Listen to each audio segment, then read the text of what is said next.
एक बार देवर्षि नारद बड़े दुखी होकर के यत्र तत्र भटकते भटकते पहुंचे बद्रिकाश्रम की ओर। वहां उधर से सनकाद ऋषि आ रहे थे। सनकाद ऋषियों ने नारद जी को देखा और पूछा कि हे नारद जी, आप चिंतातुर होकर के कहां से आ रहे हैं, कहां जा रहे हैं? आपको देख करके ऐसा लगता है जैसे कोई बहुत धनवान व्यक्ति और उसका सारा धन किसी ने लूट लिया हो। साधारण व्यक्ति के साथ ऐसा हो तो बात समझ में आती है, पर आप तो अनासक्त जीवन जीते हैं। फिर आपका यदि कोई धन लुट भी जाए तो भी आपको चिंतातुर होना नहीं चाहिए। सामान्य व्यक्ति दुखी हो तो बात समझ में आती है, पर अब संत ही दुखी रहने लगे तो सामान्यों का क्या होगा? संतों की तो बात बड़ी दूसरी है। संत सामान्य स्तर के नहीं होते। छोटी छोटी बातों में लोग दुखी हो जाते हैं, पर संत बड़ी बड़ी बातों में भी उनको कोई फर्क नहीं पड़ता। उसके पश्चात नारद जी ने कहा कि मैं सर्वोत्तम लोक समझ करके इस धरती पर आया था।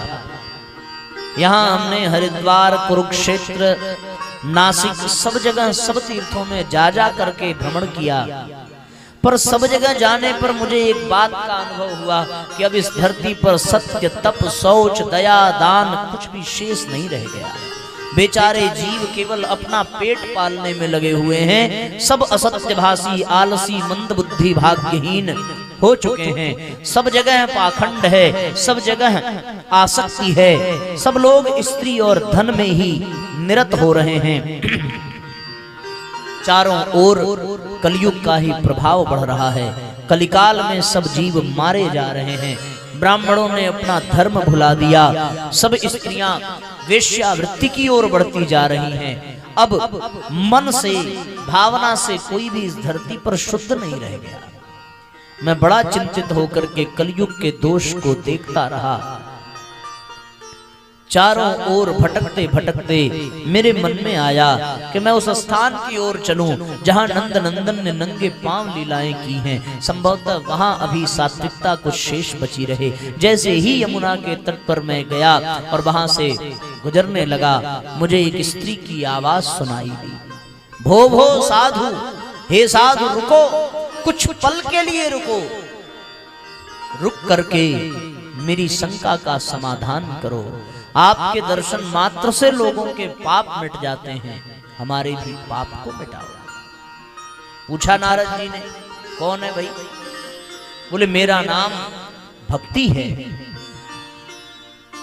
ये जो देवियां मेरे साथ विलाप कर रही हैं, ये गंगा आदि नदियां हैं। ये दोनों पुत्र जो मेरी गोद में सोए हैं वृद्धावस्था में, ये कौन है? ज्ञान और वैराग्य है। कलयुग के प्रभाव से इनकी ये दशा हुई है, कोई उपाय करो। नारद जी ने आश्वासन दिया, वेद वेदांतों का उद्घोष किया, अश्वमेध आदि, नरमेध आदि यज्ञ संपन्न कराए, कोई भी लाभ न मिला। अब मैं क्या करूं, मुझे समझ में नहीं आता। सनत कुमारों ने कहा कि आपको ज्ञान यज्ञ करना चाहिए। निर्धारित हुआ कि भागवत सुनना है। भागवत सुनने के लिए क्या करना पड़ेगा? बोले यमुना नदी के तट से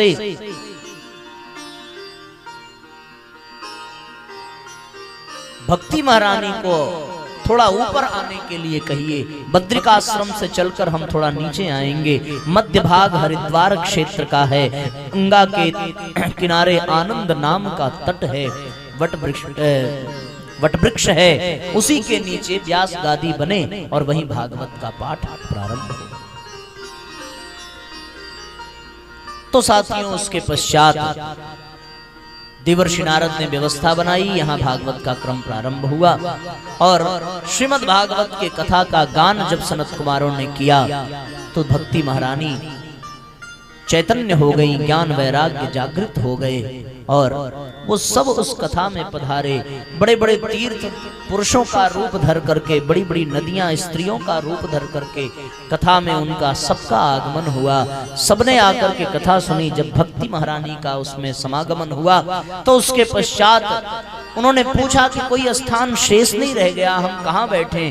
भगवान की प्रेरणा से देवर्षि नारद ने कहा कि हे भक्ति महारानी, जितने लोग कथा में बैठे हैं उन सबके हृदय में आपका स्थान हो, आप उनके हृदय में अपना निवास बनाइए।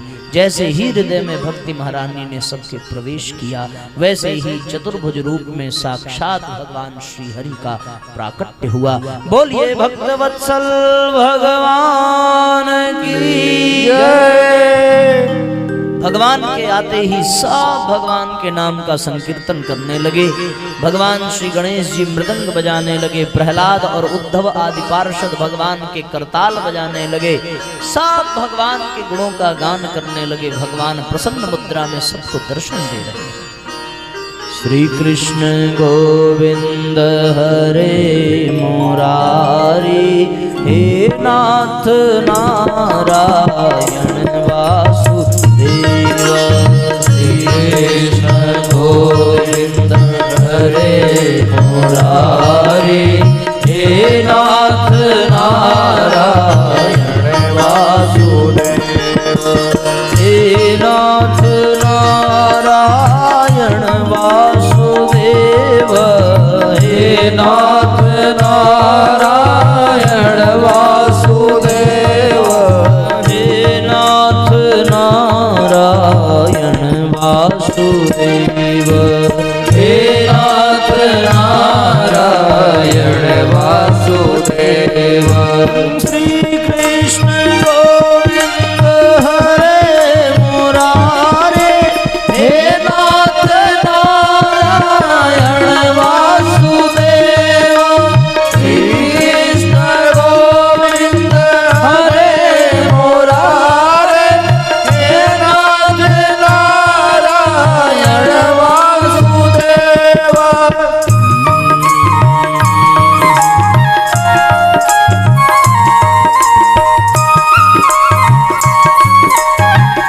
सब दोनों हाथ से तालियां बजाइए।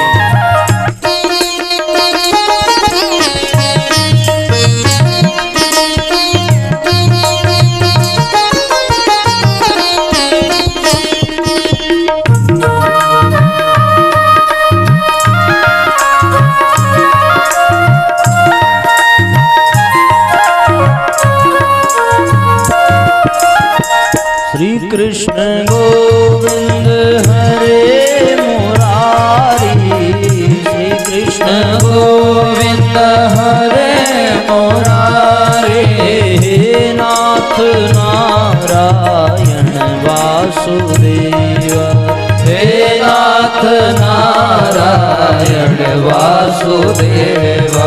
श्री कृष्ण गोविंद हरे मुरारी, हे नाथ नारायण वासुदेव। श्री कृष्ण गोविंद हरे मुरारी, हे नाथ नारायण वासुदेव। श्री कृष्ण गोविंद हरे मुरारी, हे नाथ नारायण वासुदेव। श्री कृष्ण गोविंद हरे मुरारी, हे नाथ नारायण वासुदेव। श्री कृष्ण गोविंद हरे मुरारी, श्री कृष्ण गोविंद हरे मुरारी, हे नाथ नारायण वासुदेव, हे नाथ नारायण वासुदेव। श्री कृष्ण गोविंद हरे मुरारी, कृष्ण गोविंद हरे मुरारी, हे नाथ नारायण वासुदेव, हे नाथ नारायण वासुदेव, हे नाथ नारायण वासुदेव, हे नाथ नारायण वासुदेव, हे नाथ नारायण वासुदेव, हे नाथ नारायण वासुदेव।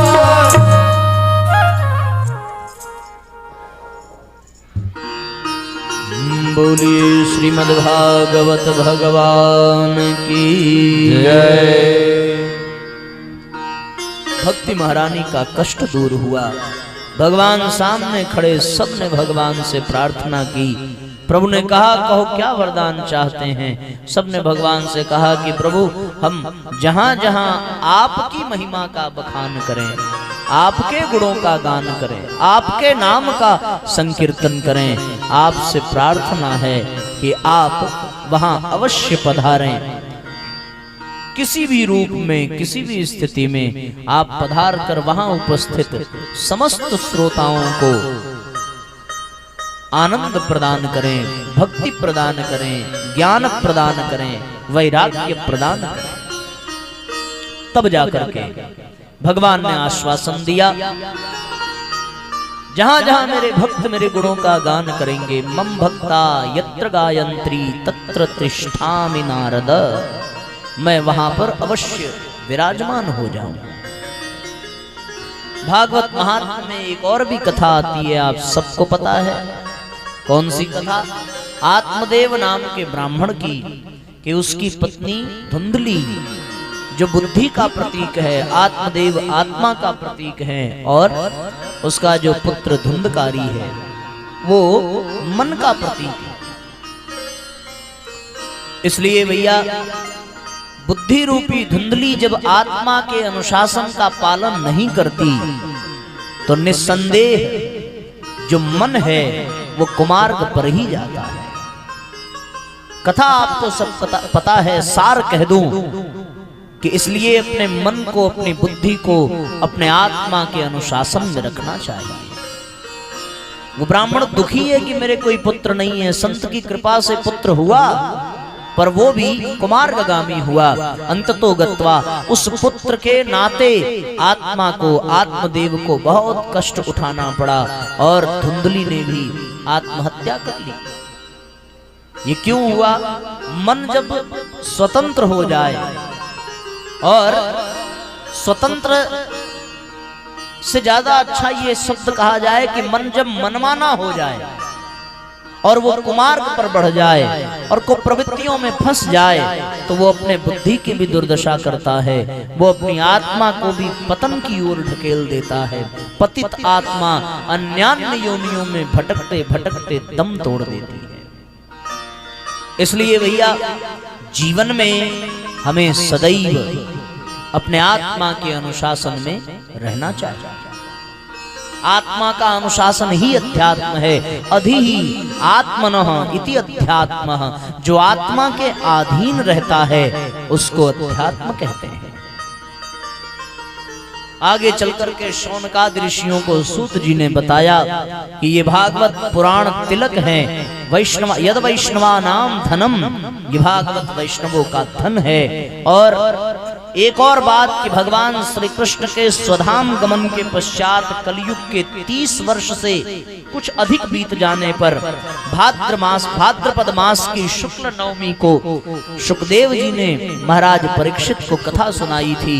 महाराज परीक्षित के कथा सुनने के बाद और कलयुग के 200 वर्ष बीत जाने पर आषाढ़ मास की शुक्ल नवमी को गोकर्ण जी ने धुंधकारी को ये कथा सुनाई थी। इसके पश्चात कलयुग के 30 वर्ष और निकल जाने पर कार्तिक मास की शुक्ल पक्ष की नवमी तिथि को सनकादि ऋषियों ने भक्ति महारानी के निमित्त ये कथा सुनाई थी। और आज हम लोग हजारों वर्ष बीत जाने पर भी इस कथा को सुदामापुरी की धरती पर बैठ करके सुन रहे हैं।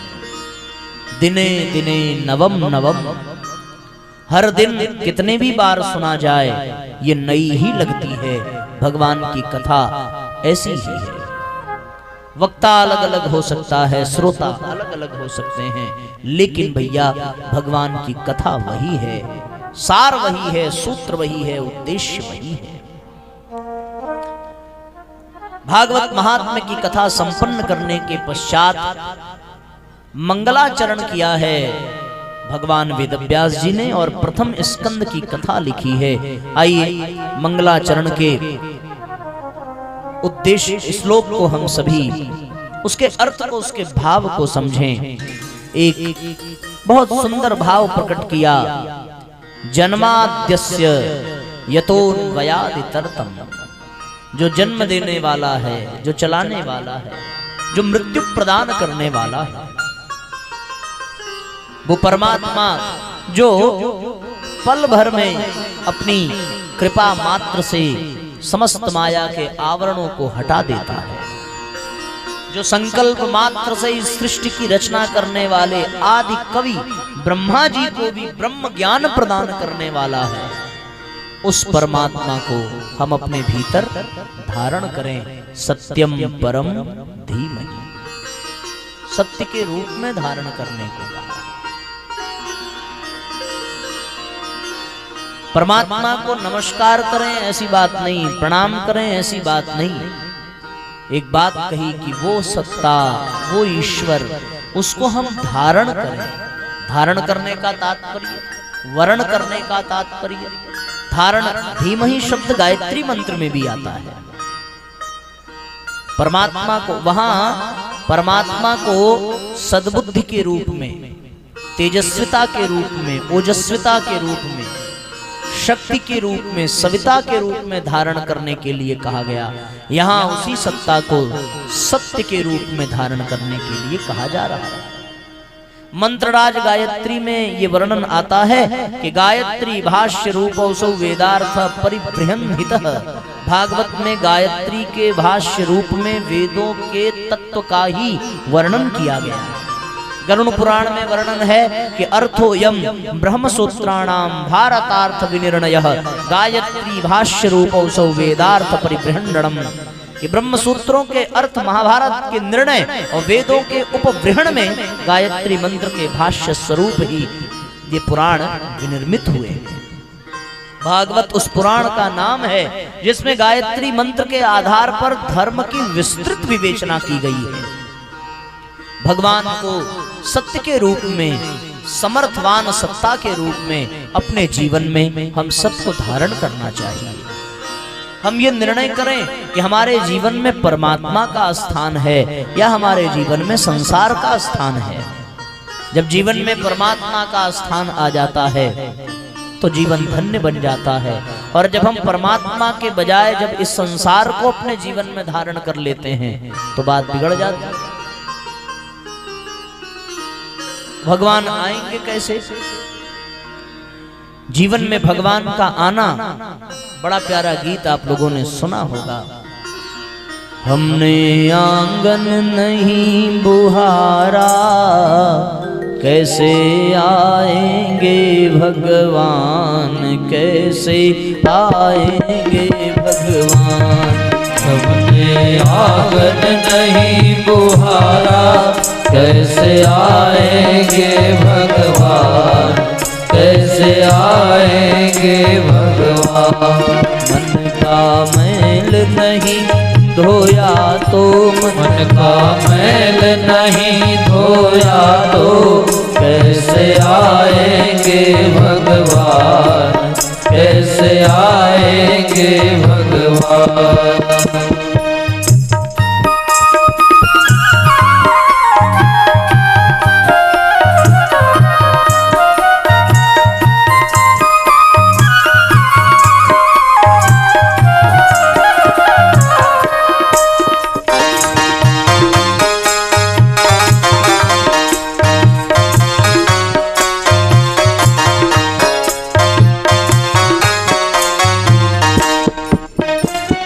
हृदय हमारा पिघल न पाया जब देखा दुखियारा।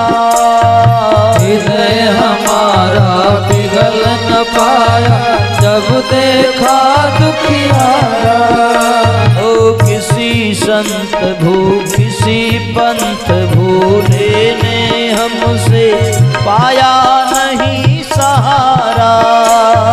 किसी पंथ भूले ने हमसे पाया नहीं सहारा। सूखी है करुणा की धारा, है करुणा की धारा। सूखी है करुणा की धारा, कैसे आएंगे भगवान, कैसे आएंगे भगवान। हमने आंगन नहीं बुहारा, कैसे आएंगे भगवान, कैसे आएंगे भगवान।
मन हो जो रघुनायक शिवरी के घर जाते, श्याम सूर की बाह पकड़ते साग विदुर घर खाते।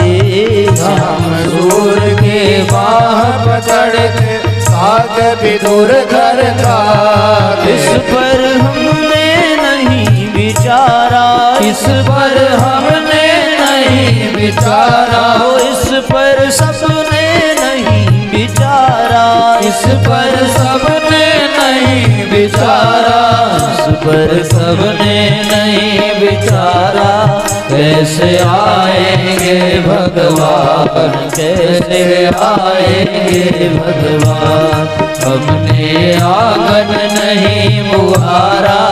कैसे आएंगे भगवान, कैसे आएंगे भगवान। मन का मैल नहीं धोया तो, मन का मैल नहीं धोया तो, कैसे आएंगे भगवान, कैसे आएंगे भगवान, कैसे आएंगे भगवान, कैसे आएंगे भगवान।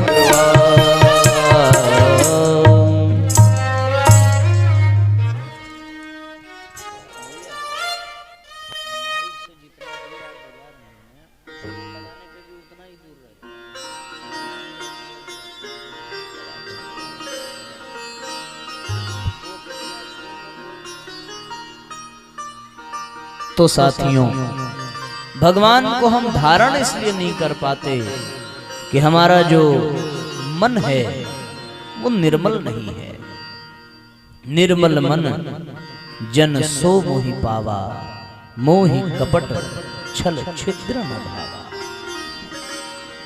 ऐसी स्थिति में मन को पवित्र करना पड़ेगा, और मन को पवित्र करने के लिए जो रास्ता है वो अगले श्लोक में बताया।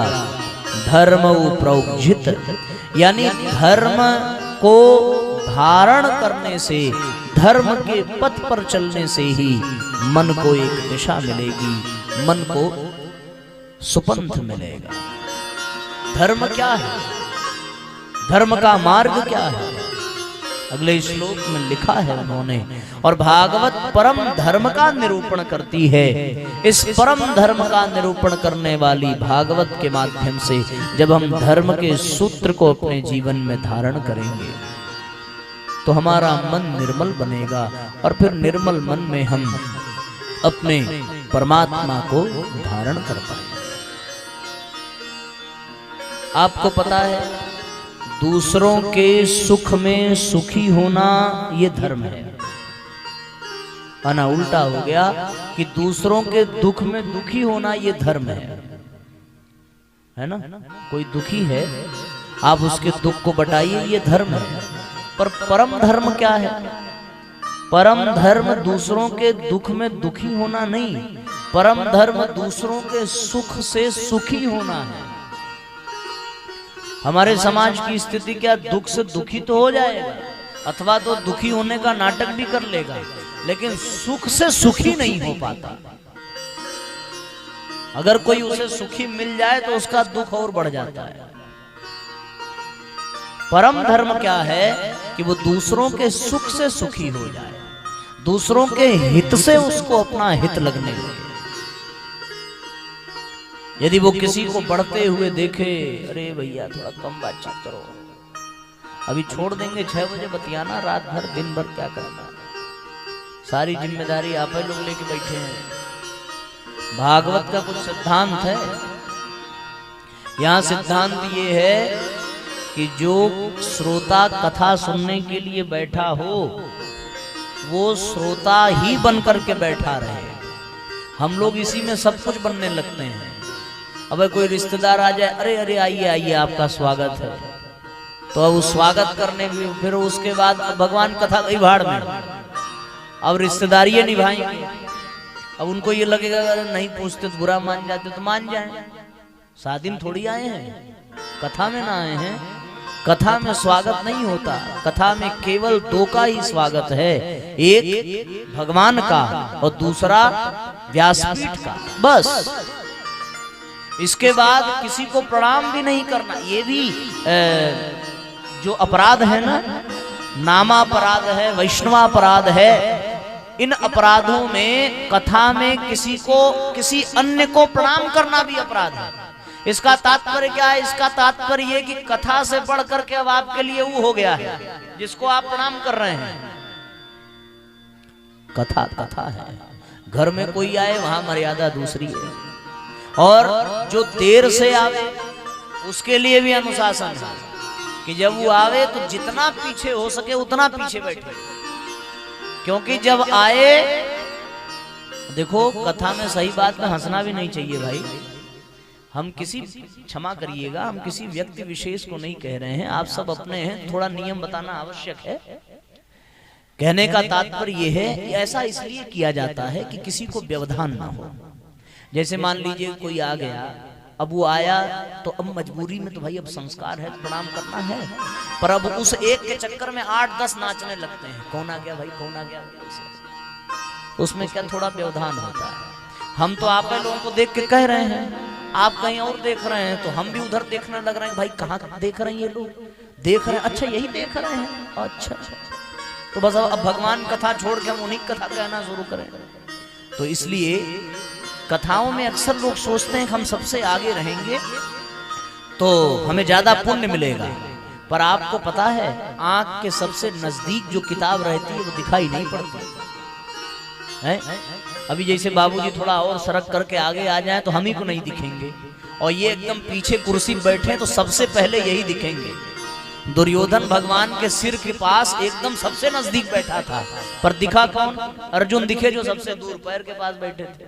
तो इसलिए अगर भविष्य में आप कभी किसी कथा में विलंब से पहुंचे किन्हीं कारण बस, कि भाई गृह कारज नाना जंजाला, अनेक जिम्मेदारियां होती हैं, कोई देर से छूटा कोई जल्दी आया, तो जब भी आइए तो आप एकदम ऐसे स्थान पर बैठे कोई आपको देखे ना, क्योंकि यहाँ लोकाचार का मतलब कोई नहीं है ना। हाँ, अब ये दिखाना ही हो कि भैया आप बुलाए थे तो हम आए हैं, मैंने कथा से मतलब नहीं, आप उनके लिए आए हैं, तब तो भाई तब तो जरूरी है, तब तो आप एकदम आगे ही नहीं मंचवे पे आके बैठ जाइए ताकि सब देख लें कि आप आए हैं। तो इससे क्या होगा कि लोकाचार हो जाएगा, और फिर उसके बाद 2 मिनट बाद प्रणाम करेंगे, भैया जल्दी जाना है, थोड़ा आप निकलेंगे तो बस हो गया। तो इसलिए पहले आप ये निर्धारित कर लीजिए कि आप किसके लिए आ रहे हैं, जिन्होंने बुलाया उनके लिए या कथा के लिए। कुछ लोग हम लोगों के लिए भी आ जाते हैं, जो हमारे परिचित होते हैं वो हमारे लिए ही आ जाते हैं, इन्हें नहीं अब आप आ रहे हैं तब आएंगे, अच्छा हम आएंगे तब आएंगे, और कथा होगी तो नहीं आएंगे। इसका मतलब उनका संबंध हमसे है, संबंध कथा से रखा जाए तो अत्यंत आनंद है। तो मैं विषयांतर न हो जाए, फिर से अपने विषय पर चलूं, इस बात का ध्यान रखते हुए कि जीवन में परम धर्म क्या है। जीवन में परम धर्म है दूसरों के सुख से सुखी होना। दूसरों के सुख से यदि हम दुखी हो गए तो फिर दूसरों के दुख में दुखी होने का जो धर्म निभ रहा था वो बेकार हो गया। अब हम लोग इस कथा में ही आ जाएं, कार्यक्रम में ही आ जाएं, आयोजन में आ जाएं, और अगर देख लें कि बगल में जो बैठी हैं उनकी चूड़ी हमसे ज्यादा महंगी है, बस उसके बाद तो एकदम समझ लीजिए कि सांप सूंघ जाएगा, ये स्थिति हो जाती है। यानी इस बात की प्रसन्नता नहीं है कि आपका अच्छा है, तकलीफ इस बात की हो गई कि आप ही का क्यों अच्छा है, हमारा काहे नहीं अच्छा है। चूड़ी तो बड़ी बात हो गई, कुछ भी इस प्रकार का भाव, पड़ोसी के यहाँ उनका आयोजन बहुत अच्छे से सफल हो गया, उसके बाद भी अपने आप को संतोष दिलाने के लिए, अरे क्या सफल हो गया, ऐसे कोई आयोजन होता है? हम पहुंचे 10 घंटे पानी नहीं मिला हमको, ये कौन सा आयोजन है? तो जानबूझकर व्यक्ति उसमें कमी निकालता इसलिए है ताकि वो अपने आप को सांत्वना दे सके कि बहुत अच्छा उनका नहीं हुआ। अरे आप हमारे में आए होते, आप आकर के देखते हमने बारातियों के लिए ये किया वो किया, इतने लोगों को बुलाया और इतने आइटम बनवाए थे। आपको पता है, इस बात का भी घमंड आपको पता है कि हमारे यहाँ ऐसी व्यवस्था थी कि विवाह में बाराती चले गए, उसके बाद भी 10 किलो मीठा बचा रह गया। इसका भी अभिमान रहता है कुछ लोगों को, माने हमने इतनी बढ़ की व्यवस्था की थी। ये नहीं बताएंगे वो 10 किलो फिर अंत में फेंका गया या उस 10 किलो को जबरदस्ती खपाया गया। तो तो ये सारी जो चीजें हैं ये हमें ये प्रेरणा देती हैं कि हम लोग कहीं ना कहीं कुछ ना कुछ गलत भाव लेकर के चल रहे हैं, और जब तक ये गलत भाव नहीं हटेगा तब तक हमारे जीवन में परम धर्म आ ही नहीं सकता।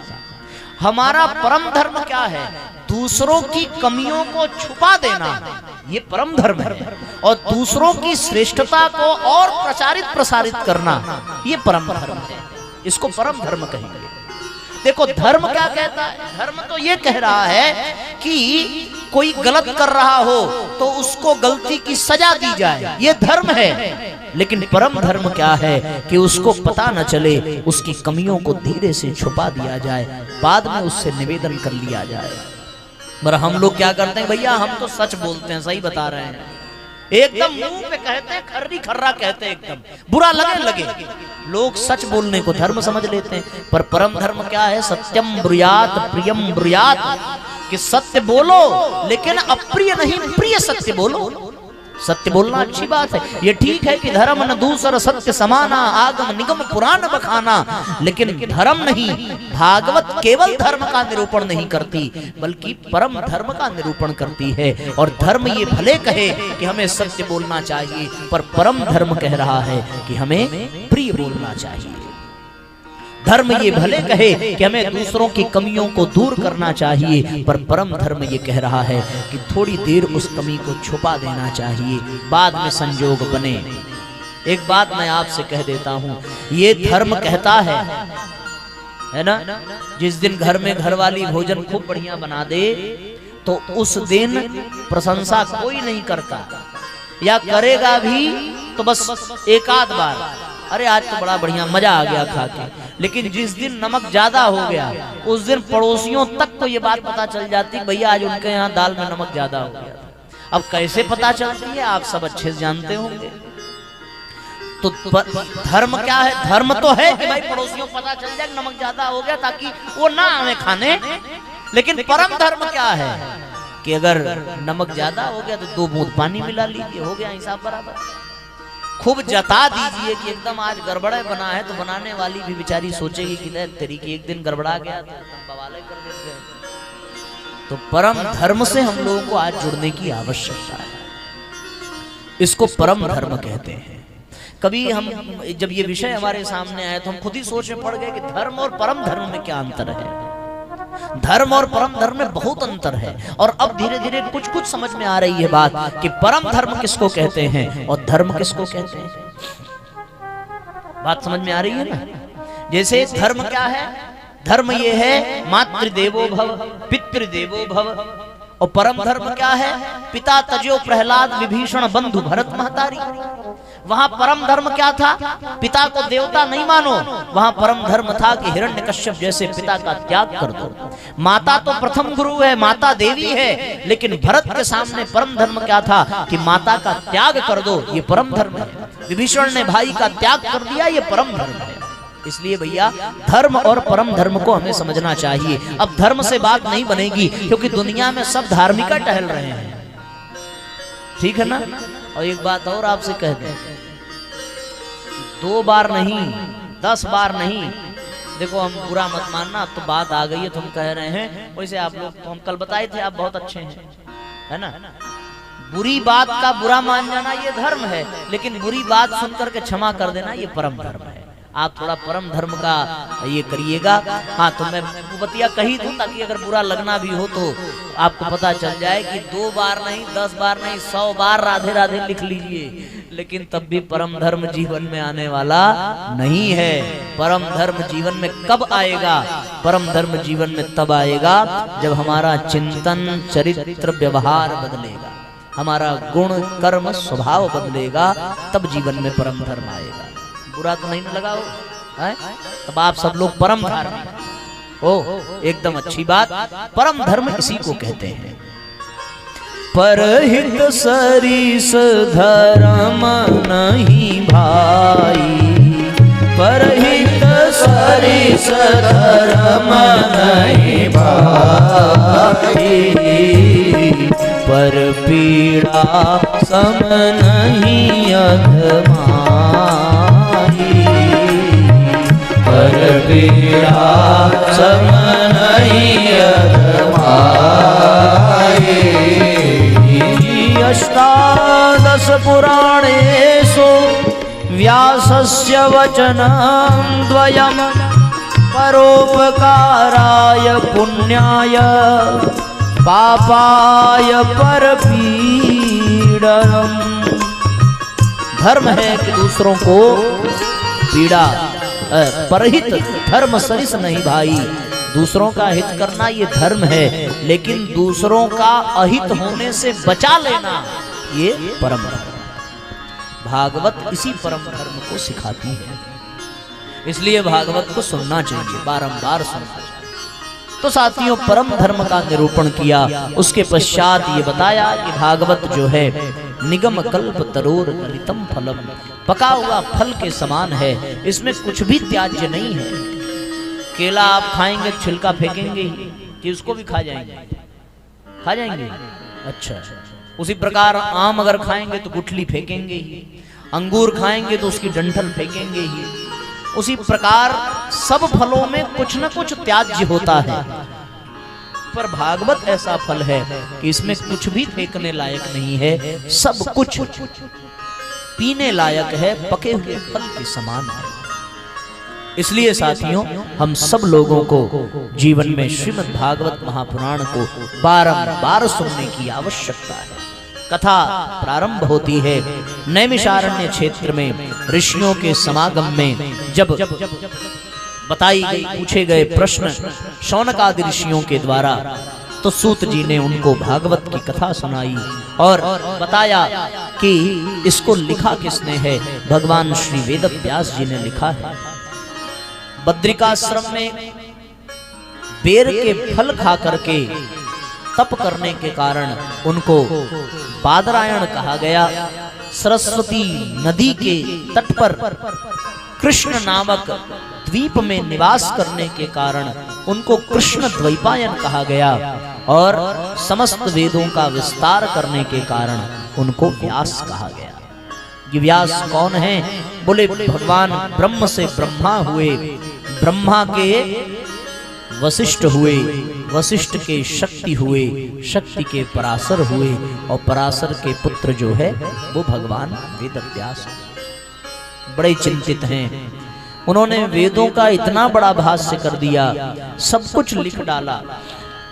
18 पुराण लिख डाले, 18 उप पुराण लिख डाले, 4 वेद लिखे, 4 उपवेद लिखे, 108 उपनिषद लिखा, दर्शन लिखा, श्रुतियां लिखी, स्मृतियां सब लिख डाले। इसके बावजूद भी उनका मन दुखी है। उनको दुखी देखा देवर्षि नारद ने तो समझाया कि हे भगवान वेदव्यास, आपने अब तक जो कुछ भी किया है वो केवल धर्म का ही निरूपण किया है, पर अब आप परम धर्म का निरूपण करना सिखाइए। परम धर्म यानी भक्ति का समावेश हो लोगों के जीवन में। आदमी कितना भी कुछ कर ले, लेकिन यदि वो उसके क्रियाकलाप में भगवती सत्ता न जुड़ी हो तो फिर वो सब व्यर्थ हो जाता है। इसलिए हमारे हर क्रियाकलाप में भगवान का नाम, गुण, भगवान की लीला का वर्णन हो तो वो आनंद देता है। देवर्षि नारद के विधिवत समझाने पर उन्होंने ब्रह्मा जी से प्राप्त चतुश्लोकीय भागवत को भगवान वेदव्यास को प्रदान किया। उस भागवत के 4 श्लोकों का इतना विस्तार किया भगवान वेदव्यास ने कि उसको करते करते करते करते 18,000 श्लोकों में लिख डाला, 335 अध्याय में लिख डाला और 12 स्कंद में लिख डाला और उसका नाम रखा श्रीमद् भागवत महापुराण। लिख तो दिया, पर लिखने के बाद अब उनके सामने समस्या ये आई कि इसको लोगों तक पहुंचाएगा कौन? ठीक है ना, लेखक बनने में और वक्ता बनने में बड़ा अंतर है। एक है भैया कि भोजन बनाने वाली और एक है भोजन परोसने वाली। भोजन कोई और बनावे, लेकिन बनाने वाला परोस नहीं सकता। अगर वो परोसने में लगेगा तो बनाएगा कैसे? अगर परोसने वाला बनाने के चक्कर में पड़े तो वो भी अपना काम ठीक से कर नहीं पाएगा। बनाना अलग विषय है, परोसना अलग विषय है, लिखना अलग विषय है। अच्छा आप बताओ, भोजन बनाना आसान है कि परोसना? है? परोसना आसान है? हम कंफ्यूज हो गए भाई, क्लियर बोलिए। बनाना आसान है और परोसना? अच्छा सही बात है, ये अनुभव की बात है। बनाना वास्तव में आसान है, परोसना बड़ा कठिन है। बनाने में यदि गलती हो जाए तो उसे फिर से ठीक किया जा सकता है, लेकिन परोसने में गलती हो जाए तो उसको ठीक नहीं किया जा सकता। पता चला कटोरी में देना था दाल, दे दिए चावल, और थाली में देना था चावल, दे दिए दाल। अब वो ठीक हो पाएगा? नहीं हो पाएगा। लेकिन बनाने में यदि नमक कम ज्यादा हो गया, टेस्ट किया, तो उसको फिर से हम ठीक कर सकते हैं। इसीलिए लिखना आसान है, लेकिन उसको सुनाना कठिन है। लिख तो दिया, लिखने में एक संभावना है कि यदि गलत हो जाए तो मिटा के फिर से उसको सही किया जा सकता है, पर वक्ता यदि बोलने में एक बार गलत कर दे तो दोबारा उसे वापस नहीं मिल सकता। यानी लिख तो दिया, पर अब इसको परोसने के लिए, इसको बनाने के लिए बहुत योग्य व्यक्ति चाहिए, तभी वो भागवत को दूसरों तक पहुंचा सकता है। भोजन बना दिया, बनाने वाले में वो बिना स्नान किए भी बना दे, चल जाएगा। अंदर वो सफाई से बनाया कि नहीं बनाया, गंदगी से बनाया, कोई देखने जा नहीं रहा है। लेकिन परोसने वाला स्नान किया हुआ होना चाहिए, स्वच्छ होना चाहिए, खुद उसका पेट भरा हो तब परोसे। ये भी ध्यान देना। हमें अच्छे से याद है, हम एक कार्यक्रम में गए थे, छोटे से थे, तो बच्चों को तो पानी परोसने के लिए मिलता है, लेकिन उस दिन गुलाब जामुन परोसने के लिए मिल गया और हम एक भी नहीं खाए थे, और एक बाल्टी गुलाब जामुन मिल गया कि भैया जरा जल्दी से परोस। अब आप सोचो, वो बच्चा जिसका गुलाब जामुन अत्यंत प्रिय हो, उसके हाथ में एक बाल्टी गुलाब जामुन हो और उसको कोई देख भी ना रहा हो भगवान के सिवा, और उसने गुलाब जामुन खाया भी ना हो, तो अब आगे क्या हुआ होगा आप स्वयं समझदार हैं। उसके बाद हमने परोसा, लेकिन पहले शबरी के तरीके से चेक किया कि परोसने लायक है कि नहीं है। तो परोसने वाला पहले तृप्त होना चाहिए, तभी वो दूसरों को दे पाएगा, और वो स्वच्छ भी होना चाहिए। और एक और बात, परोसने वाला थोड़ा समझदार भी होना चाहिए। कहाँ देना है, कितना देना है, कैसे देना है, पूछ के देना है कि बिना पूछे देना है, और परोसने वाला सावधान भी होना चाहिए। तो आप जरा जोड़ो क्या क्या होना चाहिए। पहला, वो खुद तृप्त हो, दूसरा स्वच्छ हो, तीसरा समझदार हो, चौथा सावधान हो। पता चला देना शुरू किया और डालना था थाली में, गिर गया जमीन में। इसलिए भैया सावधान, स्वच्छ, समझदार और खुद तृप्त होना चाहिए, तभी वो परोस पाएगा। लिख तो दिया भगवान वेदव्यास ने, पर परोसने के लिए अब उनको सुखदेव की आवश्यकता है।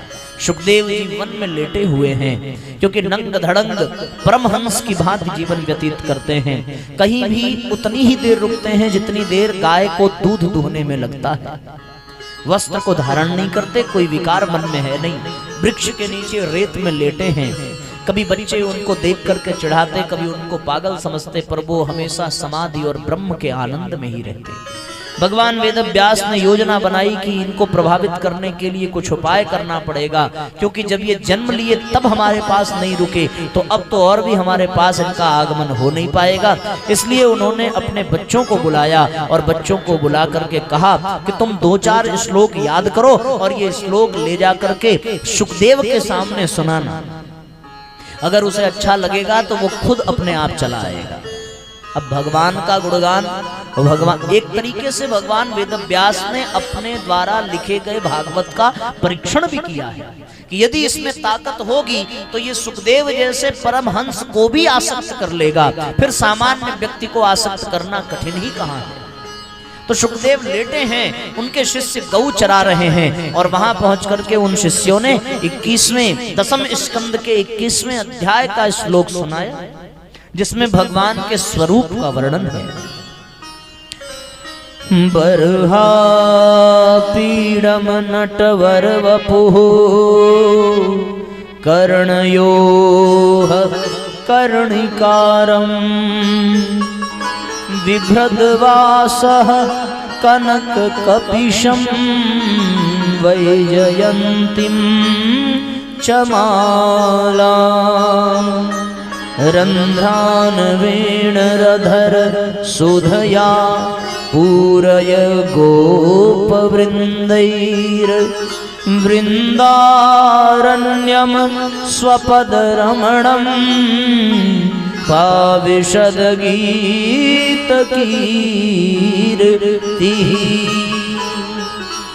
भगवान के स्वरूप का वर्णन किया।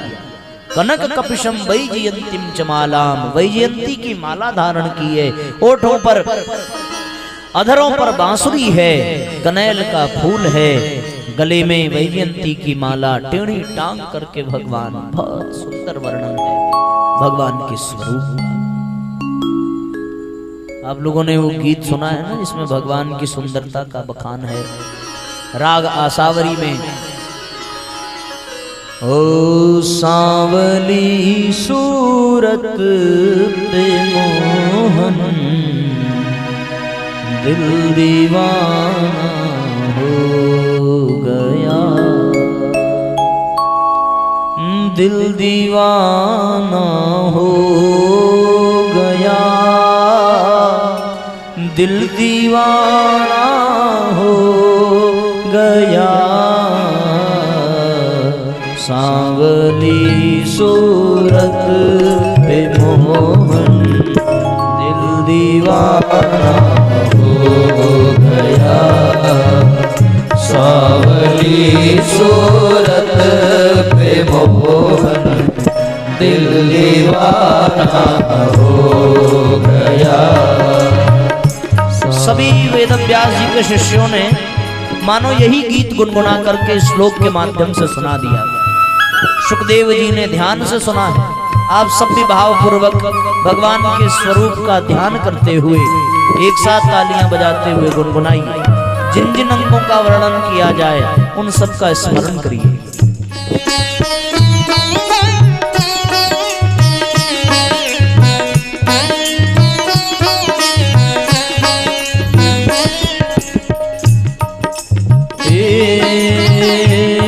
एक तो तेरे नैन सुंदर, दूसरा काजल लगी।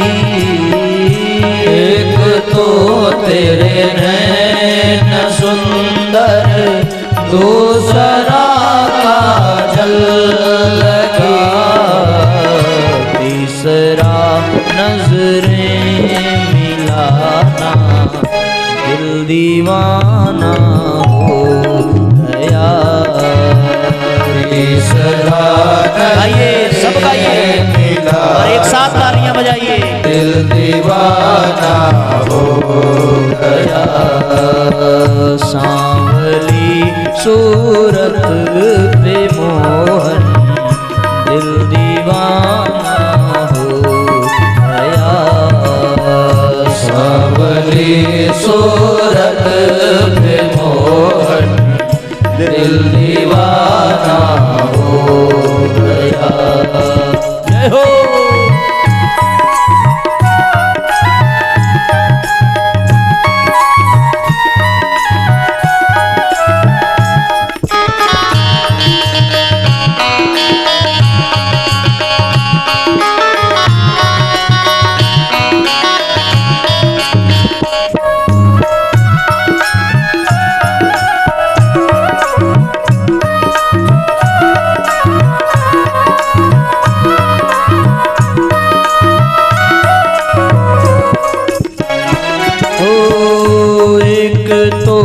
तेरे होठ पतले, दूसरा लाली लगी।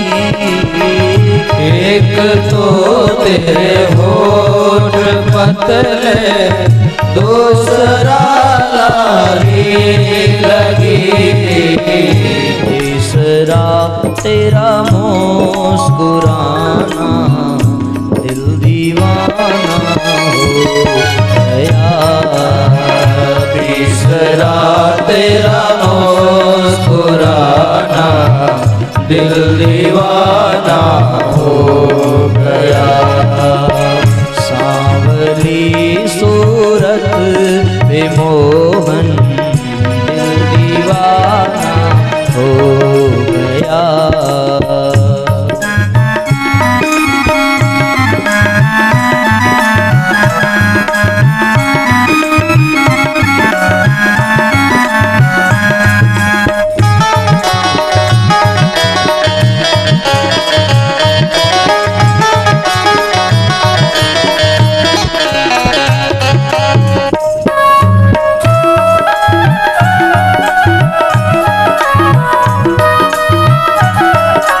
ठाकुर के।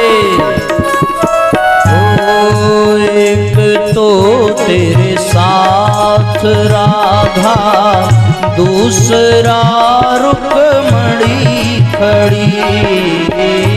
एक तो तेरे साथ राधा, दूसरा रुक्मणी खड़ी। तीसरा मीरा का आना, दिल दीवाना हो गया। तीसरा मीरा का आना, दिल दीवाना हो गया।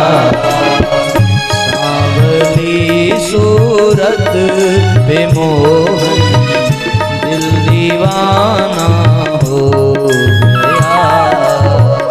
सांवली सूरत पे मोहन, दिल दीवाना हो गया।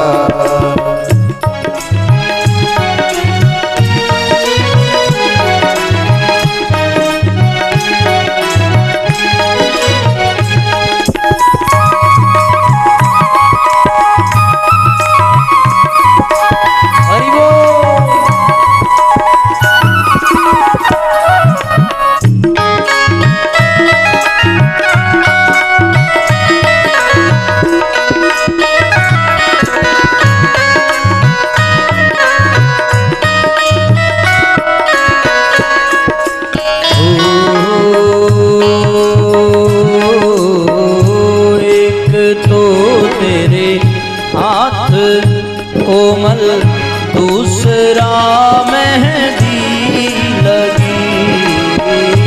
एक तो तेरे हाथ कोमल, दूसरा मेहंदी लगी।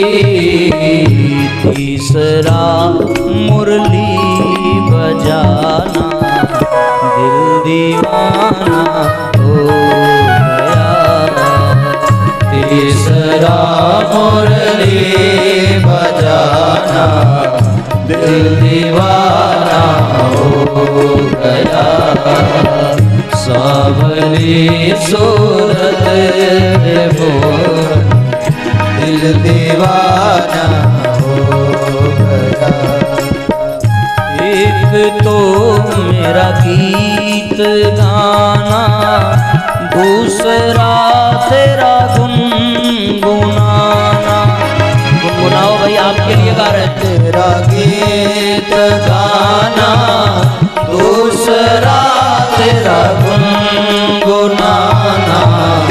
तीसरा ताली बजाना, दिल दीवाना हो गया। तीसरा ताली बजाना, दिल दीवाना हो गया। सांवली सूरत पे मोहन, दिल दीवाना हो गया। सांवली सूरत पे मोहन, दिल दीवाना हो गया। आप लोगों की भी प्रशंसा बीच बीच में करते रहेंगे तो अच्छा रहेगा। आप खुश रहोगे तो हम भी खुश रहेंगे। अब आप मुंह लटका के बैठे रहोगे मरे मरे तो हमको लगेगा अरे क्या हो गया भाई। अब देखो आप मुस्कुराए तो आपको देख करके हम भी मुस्कुराए, और फिर हम लोगों को देखकर भगवान भी मुस्कुराए ही होंगे, क्योंकि अगर वो नाराज होते तो हम लोग मुस्कुरा ही नहीं पाते। तो साथियों, सुखदेव जी ने जब ये सुना ना कि इतना सुंदर इस धरती पे कोई हो सकता है, तो वो धीरे से उठे, उठ करके देखा कौन गा रहा है, देखा गाय चराने वाले पिताजी के शिष्य हैं, तो फिर इग्नोर कर दिया, नजरअंदाज कर दिया। अरे होगा कोई सुंदर अपने को क्या, हम तो ब्रह्म के आनंद में रहते हैं, सुंदरता से कोई लेन देन है नहीं, देह भाव में अपनी कोई रुचि है नहीं। जब उनको आंख खोलकर उठते उन शिष्यों ने देखा तो उनको ये लगा कि एक श्लोक का थोड़ा सा असर तो हुआ। इसलिए हो सकता है बात बन जाए। अब वो लेटे उसके पहले एक और श्लोक उन्होंने छोड़ा, तीसरे अध्याय का श्लोक, जिसमें भगवान के स्वरूप का नहीं स्वभाव का वर्णन है। अहो बकीयम स्तन कालकूटम जिघांसयापा मय द्रव्य साध्वी लेभे गतिम धान मुचिताम ततोन्यम कम वा दयालु शरणम ब्रजेम। बोले केवल सुंदर नहीं है, एक और बात बताई कि स्वभाव कैसा है कि जो विष पिलाने आई उसको भी मोक्ष प्रदान किया। अब तो सुखदेव से रहा नहीं गया। बोले ऐसा इस धरती पे कौन है जो जहर देने वाले को भी मुक्ति प्रदान करे, इतनी सामर्थ्य की मुक्ति प्रदान करे, और स्वभाव ऐसा कि उसको प्रदान करे जो जहर पिलाने आई, पूतना। तब उनके मन में बात बैठ गई। बुलाया उनको, बोले क्या है ये, किसने लिखा है? बोले आपके पिताश्री ने। क्या लिखा? बोले नई रचना है। बोले हाँ भागवत। अच्छा उन्होंने लिखा है? बोले पिता होने के नाते तो हमारा अधिकार है उनके पे। बस वो उठे आए, पिता ने अपने पुत्र को दूर से ही आते देखा, बस वो समझ गए कि भागवत का असर हो गया। गले से लगाया, और कहीं तो संतों ने ये कहा है कि केवल 18,000 श्लोकों की 3 आवृत्ति की है सुखदेव जी ने, और उनको पूरी भागवत कंठस्थ हो गई, खाली 3। और अब तो वो जो निराकार ब्रह्म की साधना कर रहे थे, अब वो साकार ब्रह्म की साधना करने लगे। कृष्ण के भक्त, कृष्ण के दीवाने। उसके पश्चात फिर कथा आती है, आप सबको तो भागवत आप लोगों ने सुनी होगी ना, है? हाँ आजकल तो हर जगह सुलभ है, नहीं कहीं जाना है तो आप मोबाइल में भी सुन सकते हो। वैसे यहाँ वाली की कथा आप सुन सकते हो हमारे YouTube चैनल पे, आप उसको देखना कभी समय मिले तो। ये हमने इसमें रिकॉर्ड कर ली है तो उसको YouTube पे डालते हैं। आप अनिलेश तिवारी लिख करके सर्च कर लेना, अगर हम मिल जाएं तो थोड़ा देख लेना, अच्छा लगे तो देखते रहना, और अच्छा लगे तो कुछ और लोगों को दिखाना, तो आपको भी अच्छा लगेगा। और जब हमें ये पता चलेगा कि आप देख रहे हैं और दूसरों को दिखा रहे हैं तो थोड़ा थोड़ा हमें भी थोड़ा अच्छा लगेगा। तो साथियों, भागवत का क्रम ऐसा, पितामह भीष्म शेष सैया पर पड़े हैं, उनको भगवान ने स्वधाम भेजा।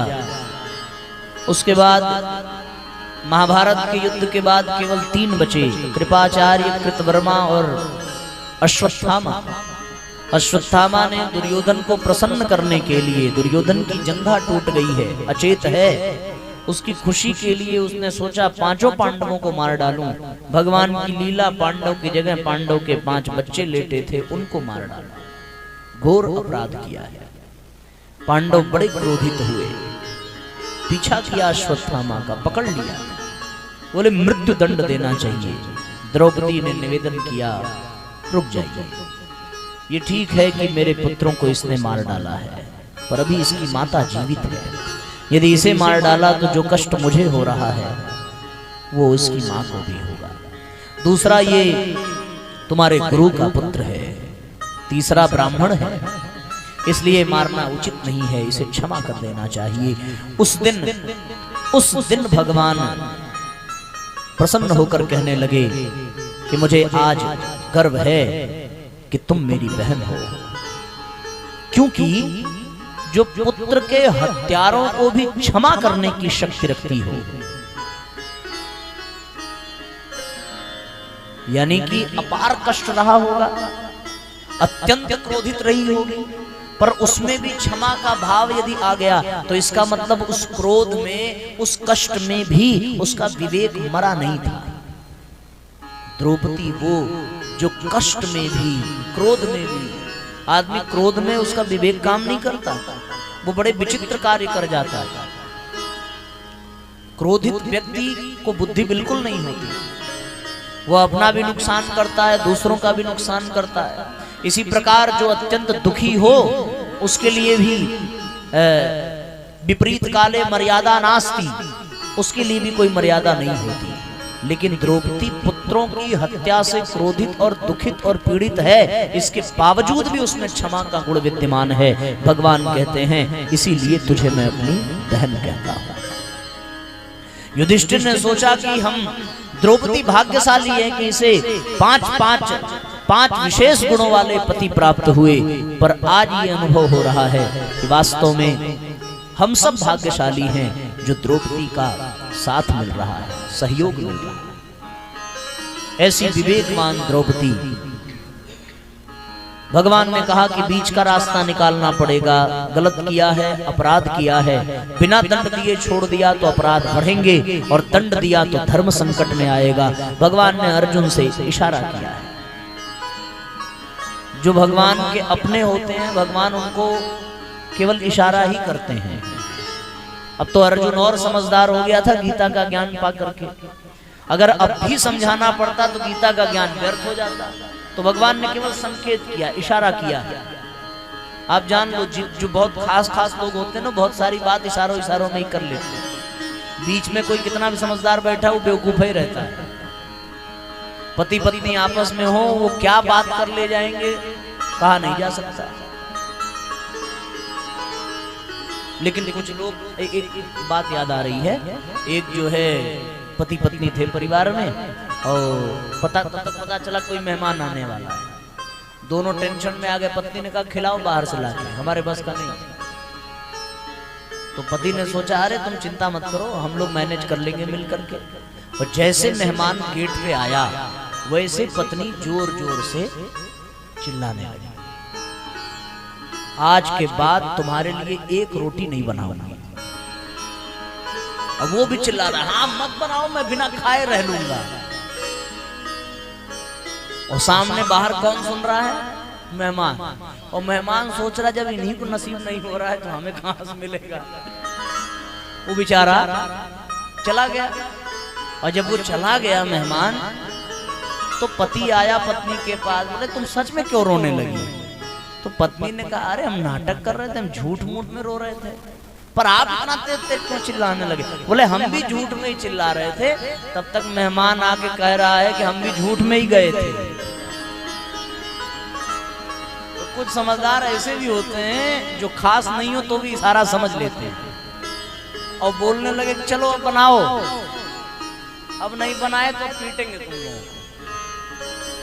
तो अर्जुन ने इशारा समझा और अश्वत्थामा के मस्तक पर जो सम्मान का तिलक था, लोग कहते हैं साहब उसके माथे मणि थी, निकाल ली।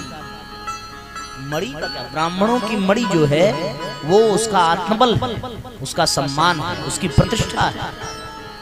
और उस प्रतिष्ठा को मिटा दिया जाए तो बस हो गया, उसकी मणि, उसका सम्मान कम हुआ, उसको अपमानित किया तो माथे की चमक समाप्त हो गई, एक घाव करके छोड़ दिया। और क्रोधित हुआ अश्वत्थामा, ब्रह्मास्त्र का प्रयोग किया, बोले पांडवों के वंश को नष्ट कर देते हैं। अभिमन्यु की पत्नी उत्तरा के गर्भ में एक बालक पल रहा था, प्रहार किया। भगवान तो विदा हो रहे थे, रथ पर बैठने जा रहे थे, इतने में उत्तरा दौड़ करके आई, हे गोविंद, हे केशव, मुझे बचा जा। मेरे रक्षा की बात होती तो मैं प्रार्थना न करती, पर मैं जानती हूँ पांडवों का इकलौता वंश मेरी कोख में पल रहा है, यदि ये भी मिट गया तो फिर ये वंश ही समाप्त हो जाएगा। तब भगवान ने दिव्य दृष्टि से देखा, बड़ा खतरनाक अस्त्र आ रहा है उत्तरा की तरफ। भगवान को क्रोध आया, भगवान उत्तरा के गर्भ में प्रवेश कर गए और उस गर्भ में पलने वाले बालक के चारों तरफ सुरक्षा की दृष्टि से तैनात हो गए। भगवान के सुदर्शन ने, भगवान की गदा ने उस बालक की रक्षा की। उसने बचपन आने से पहले, गर्भ से बाहर आने से पहले गर्भ में ही साक्षात परमात्मा का दर्शन किया।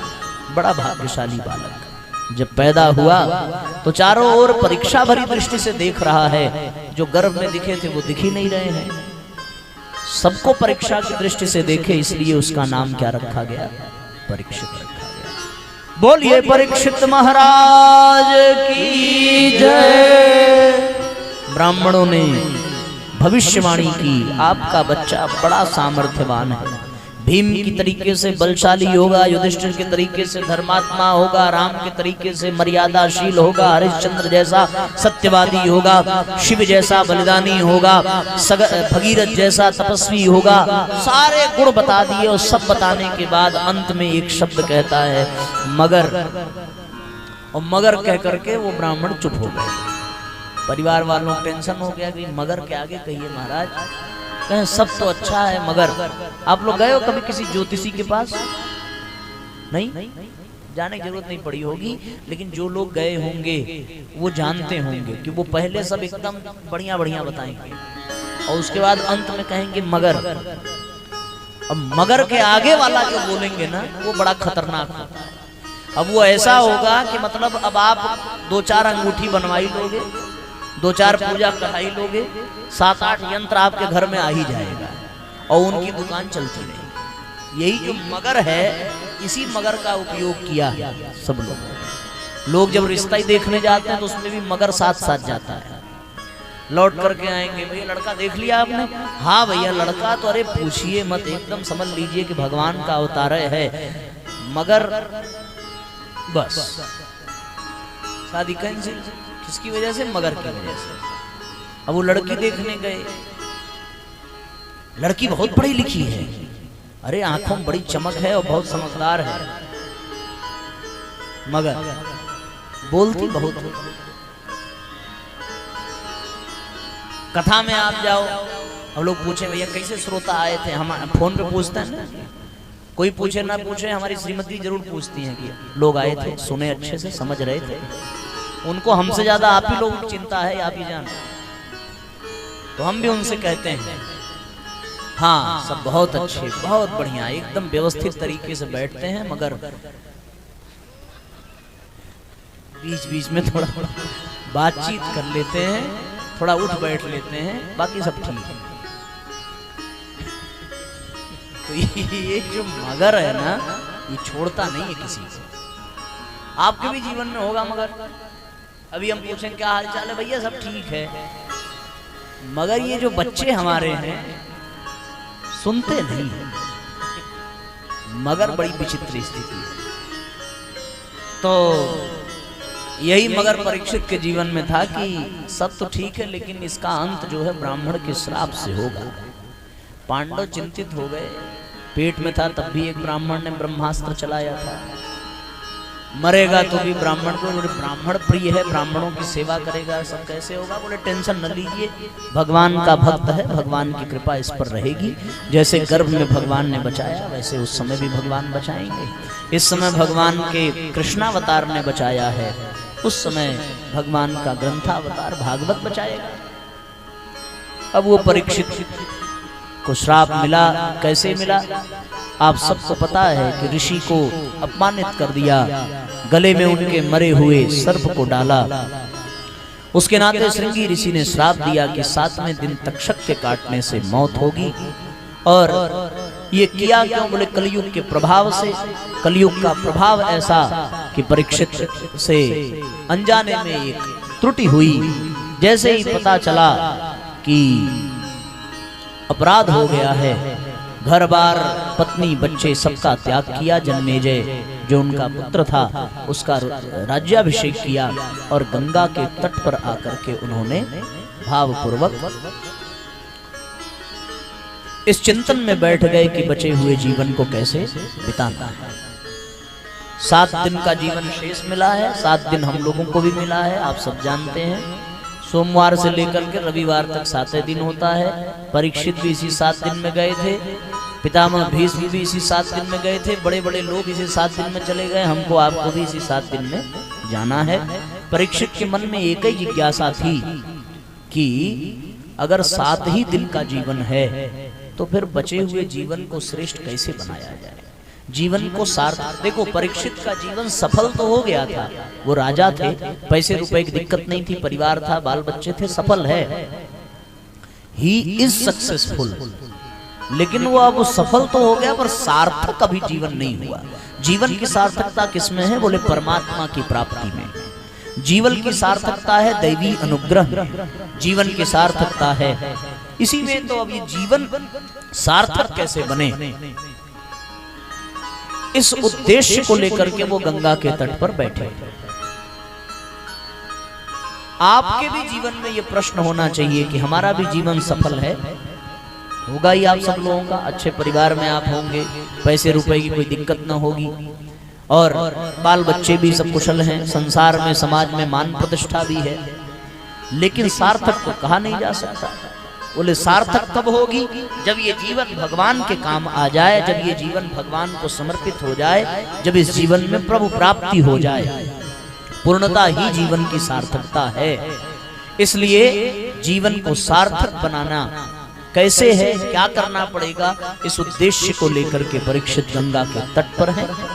परीक्षित को जब श्राप मिला और इस बात की जानकारी समस्त ऋषि मंडली को मिली तो सब अपनी त्याग तपस्या यज्ञ योग छोड़ करके परीक्षित के पास चले आए। कम से कम इस बात का आभास हो जाए कि भैया तुम्हें ऋषियों ने, ऋषि का श्राप है पर सारी ऋषि मंडली तुम्हारे साथ है। जीवन में किसी भी इंसान का परीक्षण करना हो तो ये देखना चाहिए कि कष्ट के समय में उसके साथ खड़ा कौन है।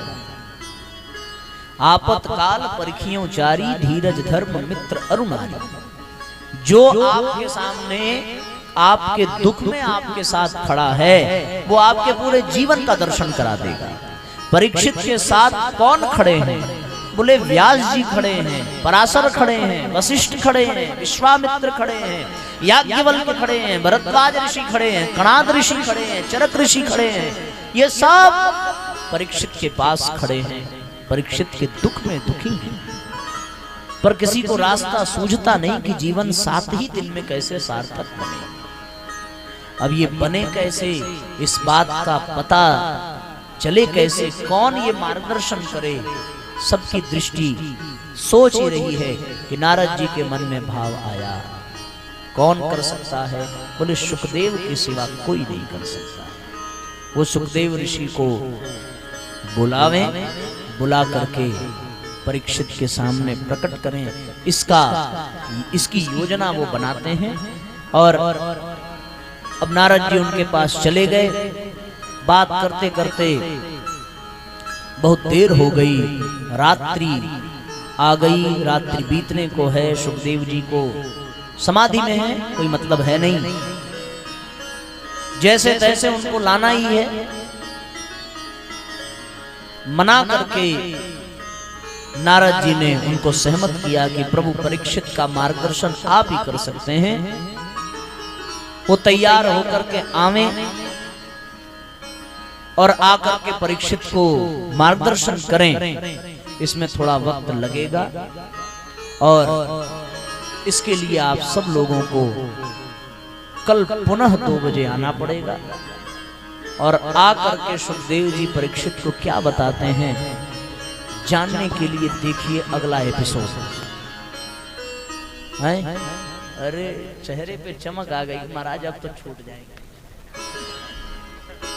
बस बस बहुत बढ़िया, अरे वाह, अब तो बड़ी अच्छी खबर आपने सुनाई। सुखदेव जी आवे चाहे न आवे, परीक्षित के कल्याण हो चाहे न हो। अब महाराज विदा करिए, ठंडक भी लग रही है, भूख भी लग रही है, समय भी हो गया। चलिए हम लोग आरती करेंगे, भगवान का भजन कीर्तन थोड़ी देर करते हैं, तब तक आरती की तैयारी।